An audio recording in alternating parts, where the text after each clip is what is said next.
हर खबर पर होगी आपकी पकड़। डाउनलोड कीजिए एबीपी लाइव ऐप। इस मुलाकात के बाद आमिर खान को लेकर कई सवाल उठाए जा रहे हैं और आमिर खान अब निशाने पर हैं, लेकिन कांग्रेस नेता तारिक अनवर उनके बचाव में आ गए हैं और तुर्की में भारतीय राजदूत के बयान का हवाला देते हुए उन्होंने आमिर खान का बचाव किया है।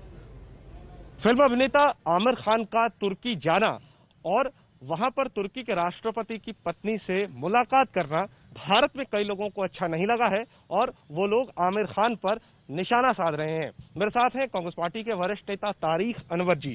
सर, आमिर खान एक फिल्म उनकी आ रही है, उसकी शूटिंग के लिए तुर्की पहुंचे हुए हैं और उन्होंने वहां के राष्ट्रपति की पत्नी के साथ मुलाकात की, जिसकी तस्वीरें खुद राष्ट्रपति महोदय की पत्नी ने शेयर की।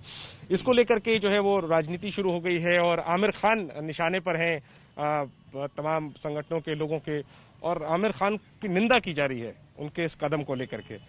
आप क्या रुख रखते हैं? देखिए, जो कुछ लोग इस देश में ऐसे हैं जिनको हर बात पे एतराज होता है। जहां तक टर्की से हमारे देश का संबंध है,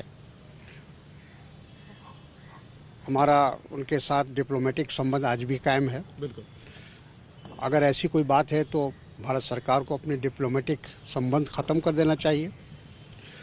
दूसरा, जहां तक आमिर खान का सवाल है, उनकी राष्ट्रीयता पर, देशभक्ति पर कोई क्वेश्चन नहीं कर सकता, कोई सवाल नहीं उठा सकता।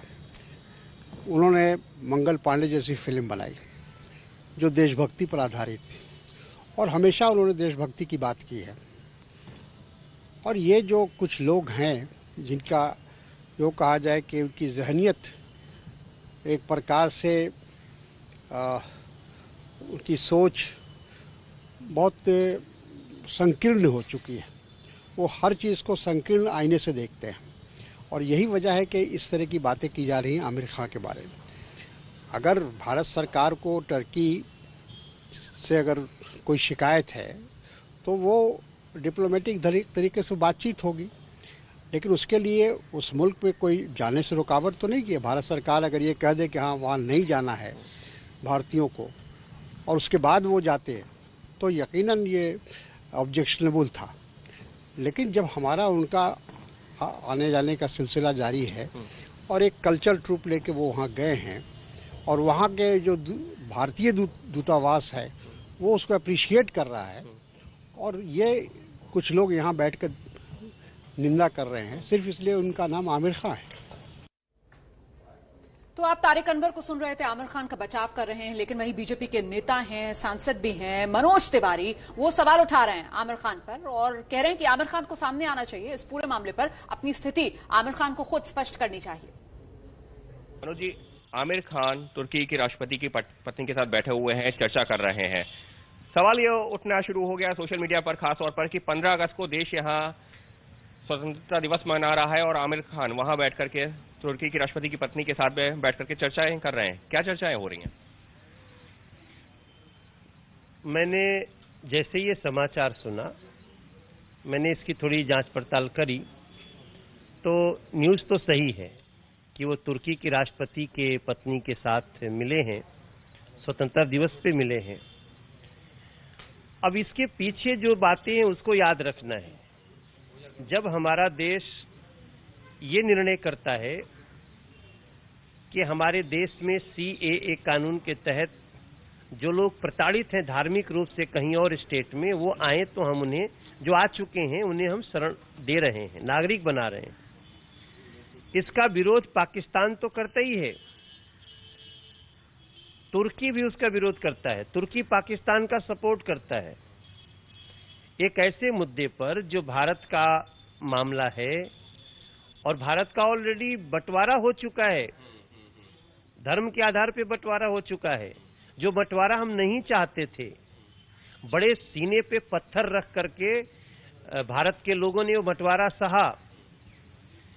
अब जब जो कंट्री पाकिस्तान के समर्थन में है इस मुद्दे पर, भारत के विरोध में है, उस कंट्री के राष्ट्रपति की पत्नी से आमिर खान का मिलना स्वतंत्रता दिवस पर, मैं समझता हूं ये पूरे देश को बहुत आपत्तिजनक लगा है, मुझे भी आपत्तिजनक लगा है, ये गलत है। आमिर खान को तुरंत अपनी स्थिति स्पष्ट करनी चाहिए। और अब आपको केंद्रीय मंत्री रविशंकर प्रसाद की प्रेस कॉन्फ्रेंस में लेकर चलते हैं। पीएम केयर्स फंड को लेकर क्या कुछ कह रहे हैं। Provided to take care of emergency needs of corona patients is the highest since independence as far as ventilator provisions are concerned. लगभग 1000 करोड़ दिए गए हैं राज्यों को जो हमारे प्रवासी मजदूर आए उनकी व्यवस्था करने के लिए, और लगभग 100 करोड़ रुपए दिए गए हैं कोरोना के खिलाफ वैक्सीन के अनुसंधान में मदद के लिए। तो 3100 करोड़ की बड़ी राशि कोरोना की लड़ाई के लिए दी गई है।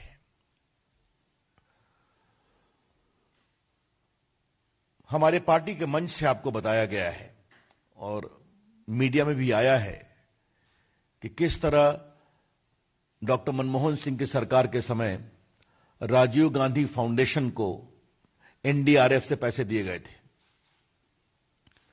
आज मैं उसको दोहराऊंगा नहीं, और आपने यह भी सुना होगा कैसे 100 करोड़ रुपया बजट के प्रोविजन में भी किया गया था राजीव गांधी फाउंडेशन के लिए। राजीव गांधी फाउंडेशन एक फैमिली फाउंडेशन था, आपको पता है। और आपने यह भी सुना होगा कि राजीव गांधी फाउंडेशन को चीन के एम्बेसी से और चीन की कम्युनिस्ट पार्टी से भी मदद मिली थी। यह चर्चा यहां से हमारे प्रवक्ता मित्र कई बार कर चुके हैं। और आपको यह भी मालूम होगा कि राजीव गांधी फाउंडेशन ने जो अपनी रिपोर्ट बनाई थी, उस रिपोर्ट में यह भी कहा था कि भारत चीन के रिश्तों को सुधारने के लिए भारत का बाजार चीन के लिए खोलना जरूरी है। You would recall that on behalf of the party we have shown the report of the Rajiv Gandhi Foundation, whereby a special study was done which inter alia recommended that Indian markets needs to be opened for Chinese products to make the relationship more stronger. तो Rajiv Gandhi foundation को कहां से किससे क्या क्या मदद मिली है ये आप सभी जानते हैं। एक बात तो मुझे आपको बताना है जो समझना बहुत जरूरी है कि जो पीएम केयर फंड है ये एक रजिस्टर्ड पब्लिक ट्रस्ट है, रजिस्टर्ड पब्लिक ट्रस्ट। और जो आपके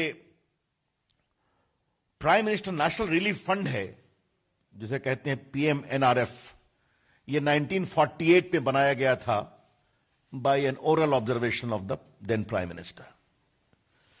ये पीएमएनआरएफ जो 1948 में बना था, ये जो हमारे रिफ्यूजी आ रहे थे पाकिस्तान से उनकी आवश्यकताओं के लिए, या कोई कभी अर्थक्वेक आ जाए या बाकी आ जाए, इसके लिए था। जबकि ये जो पीएम केयर्स है ये एक रजिस्टर्ड पब्लिक ट्रस्ट है जिसके प्रधानमंत्री अध्यक्ष हैं, और ये कोविड ऐसी इमरजेंसियों के लिए बनाया गया है। ये बात समझना बहुत जरूरी है, दोनों में बहुत अंतर है।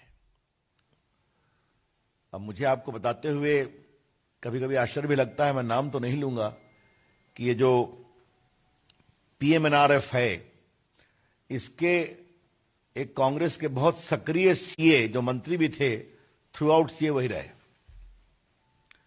अब ये भी आप समझ सकते हैं और इससे अधिक बोलने की आवश्यकता नहीं है। Transparency is writ large in the PM cares fund, both in terms of legal requirement and both in terms of transparent management of funds received on a voluntary basis. इसमें पूरे फंड वॉलंटरी रूप से आते हैं। तो आज हमारी सरकार के 6 साल पूरे हो गए, हम 7वें साल में हैं, और बहुत गर्व के साथ हम कहना चाहते हैं, और पिछले 6 साल से मैं अपनी सरकार में मंत्री हूं प्रधानमंत्री के निर्देश पर,